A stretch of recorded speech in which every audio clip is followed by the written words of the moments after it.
ETF index mutual funds నేర్చుకుని stock మార్కెట్లో రాణించాలనుకుంటున్నారా? వెంటనే ఈ నెంబర్కి కాల్ చేయండి.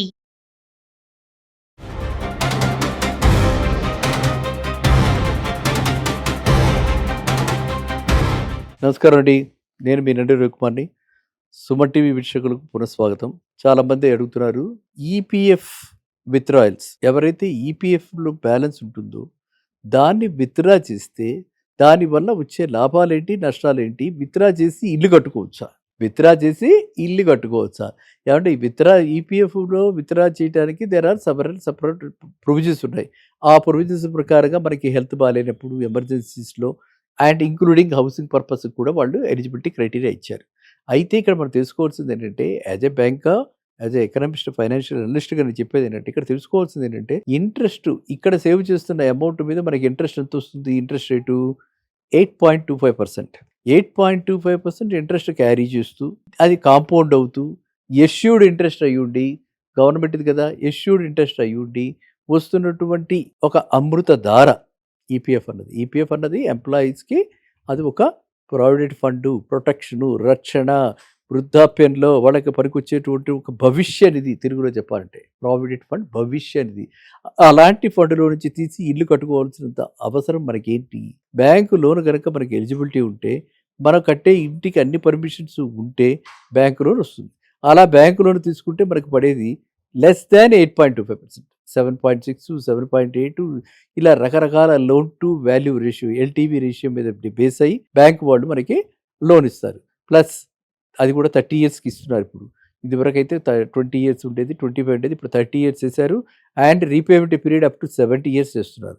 సో కాబట్టి మనము ఎవరైతే ఎలిజిబిలిటీ ఉందో, నేను మరీ చెప్తున్నా, ఎవరికైతే ఎలిజిబిలిటీ ఉందో వారు మీరు తప్పక బ్యాంకు లోన్ తీసుకోండి. బ్యాంకు లోన్ కాదనుకుని ఈపీఎఫ్ నుంచి ఫండ్స్ విత్డ్రా చేసుకోకండి. ఇది మన లాంగ్ టర్మ్లో చూసినట్టయితే ఈ రెండింటి మధ్యన డిఫరెన్స్ ఉన్నటువంటి 0.75% డిఫరెన్స్ చూసినట్టయితే, మనము బ్యాంకుకి 20 ఏళ్లలో 2 రెట్లు కడితే ఈపీఎఫ్ వల్ల మనకు పోయేది 3 రెట్లు అనమాట.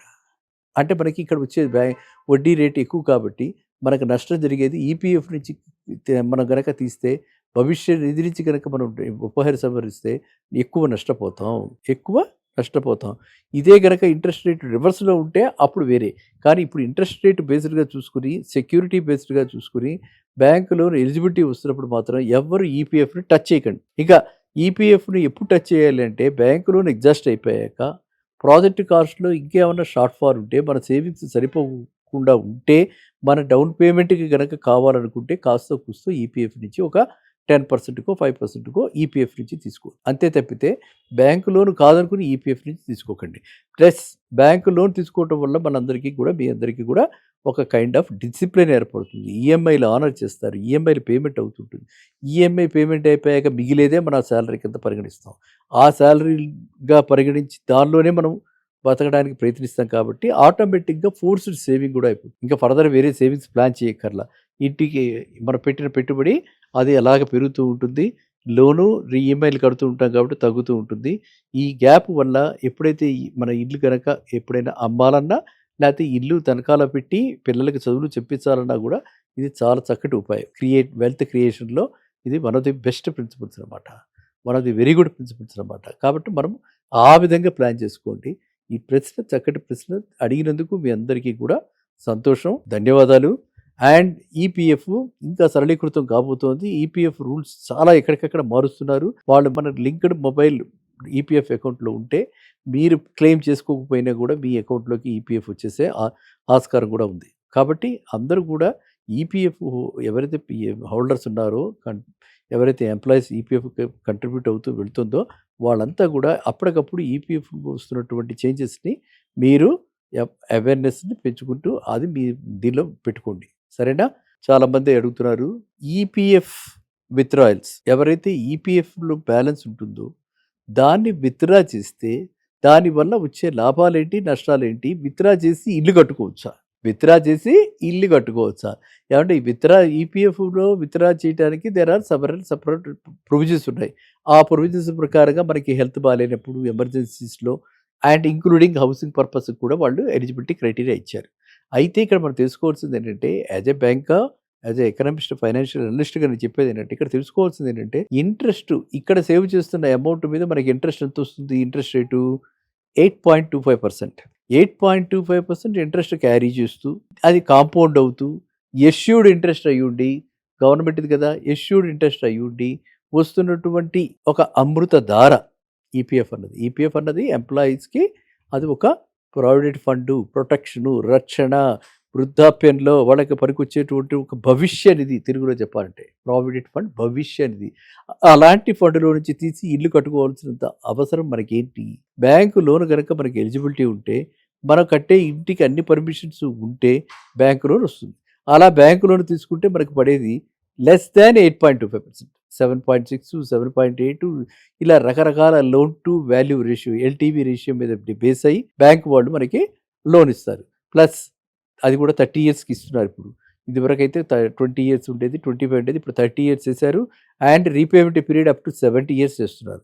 సో కాబట్టి మనము ఎవరైతే ఎలిజిబిలిటీ ఉందో, నేను మరీ చెప్తున్నా, ఎవరికైతే ఎలిజిబిలిటీ ఉందో వారు మీరు తప్పక బ్యాంకు లోన్ తీసుకోండి. బ్యాంకు లోన్ కాదనుకుని ఈపీఎఫ్ నుంచి ఫండ్స్ విత్డ్రా చేసుకోకండి.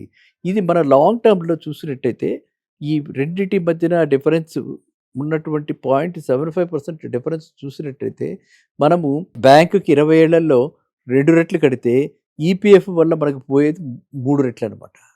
అంటే మనకి ఇక్కడ వచ్చేది వడ్డీ రేటు ఎక్కువ కాబట్టి మనకు నష్టం జరిగేది ఈపీఎఫ్ నుంచి మనం గనక తీస్తే, భవిష్య నిధి నుంచి కనుక మనం ఉపసంహరిస్తే ఎక్కువ నష్టపోతాం.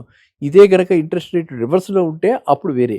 కానీ ఇప్పుడు ఇంట్రెస్ట్ రేట్ బేస్డ్గా చూసుకుని, సెక్యూరిటీ బేస్డ్గా చూసుకుని బ్యాంకు లోన్ ఎలిజిబిలిటీ వస్తున్నప్పుడు మాత్రం ఎవ్వరు ఈపీఎఫ్ని టచ్ చేయకండి. ఇంకా ఈపీఎఫ్ని ఎప్పుడు టచ్ చేయాలి అంటే, బ్యాంకు లోన్ ఎగ్జాస్ట్ అయిపోయాక, ప్రాజెక్ట్ కాస్ట్లో ఇంకేమన్నా షార్ట్ ఫాల్ ఉంటే, మన సేవింగ్స్ సరిపోకుండా ఉంటే, మన డౌన్ పేమెంట్కి కనుక కావాలనుకుంటే కాస్త కూస్తో ఈపీఎఫ్ నుంచి ఒక 10%కో 5%కో ఈపీఎఫ్ నుంచి తీసుకో. అంతే తప్పితే బ్యాంకు లోన్ కాదనుకుని ఈపీఎఫ్ నుంచి తీసుకోకండి. ప్లస్ బ్యాంకు లోన్ తీసుకోవటం వల్ల మనందరికీ కూడా, మీ అందరికీ కూడా ఒక కైండ్ ఆఫ్ డిసిప్లిన్ ఏర్పడుతుంది. ఈఎంఐలు ఆనర్ చేస్తారు, ఈఎంఐలు పేమెంట్ అవుతుంటుంది. ఈఎంఐ పేమెంట్ అయిపోయాక మిగిలేదే మన శాలరీ కింద పరిగణిస్తాం. ఆ శాలరీగా పరిగణించి దానిలోనే మనం బతకడానికి ప్రయత్నిస్తాం కాబట్టి ఆటోమేటిక్గా ఫోర్స్డ్ సేవింగ్ కూడా అయిపోతుంది. ఇంకా ఫర్దర్ వేరే సేవింగ్స్ ప్లాన్ చేయక్కర్లా. ఇంటికి మనం పెట్టిన పెట్టుబడి అది అలాగ పెరుగుతూ ఉంటుంది. లోను ఈఎంఐలు కడుతూ ఉంటాం కాబట్టి తగ్గుతూ ఉంటుంది. ఈ గ్యాప్ వల్ల ఎప్పుడైతే మన ఇల్లు కనుక ఎప్పుడైనా అమ్మాలన్నా, లేకపోతే ఇల్లు తనఖాలో పెట్టి పిల్లలకి చదువులు చెప్పించాలన్నా కూడా ఇది చాలా చక్కటి ఉపాయం. వెల్త్ క్రియేషన్లో ఇది one of the best principles అనమాట. One of the very good principles అనమాట. కాబట్టి మనం ఆ విధంగా ప్లాన్ చేసుకోండి. ఈ ప్రశ్న చక్కటి ప్రశ్న అడిగినందుకు మీ అందరికీ కూడా సంతోషం, ధన్యవాదాలు. అండ్ ఈపీఎఫ్ ఇంకా సరళీకృతం కాబోతోంది. ఈపీఎఫ్ రూల్స్ చాలా ఎక్కడికక్కడ మారుస్తున్నారు. వాళ్ళు మన లింక్డ్ మొబైల్ ఈపీఎఫ్ అకౌంట్లో ఉంటే మీరు క్లెయిమ్ చేసుకోకపోయినా కూడా మీ అకౌంట్లోకి ఈపీఎఫ్ వచ్చేసే ఆస్కారం కూడా ఉంది. కాబట్టి అందరూ కూడా ఈపీఎఫ్ ఎవరైతే హోల్డర్స్ ఉన్నారో, ఎవరైతే ఎంప్లాయీస్ ఈపీఎఫ్ కంట్రిబ్యూట్ అవుతూ వెళ్తుందో వాళ్ళంతా కూడా అప్పటికప్పుడు ఈపీఎఫ్ వస్తున్నటువంటి చేంజెస్ని మీరు అవేర్నెస్ని పెంచుకుంటూ అది మీ దీనిలో పెట్టుకోండి. సరేనా? మళ్ళీ కలుద్దాం నెక్స్ట్ వీడియోలో. నమస్కారం.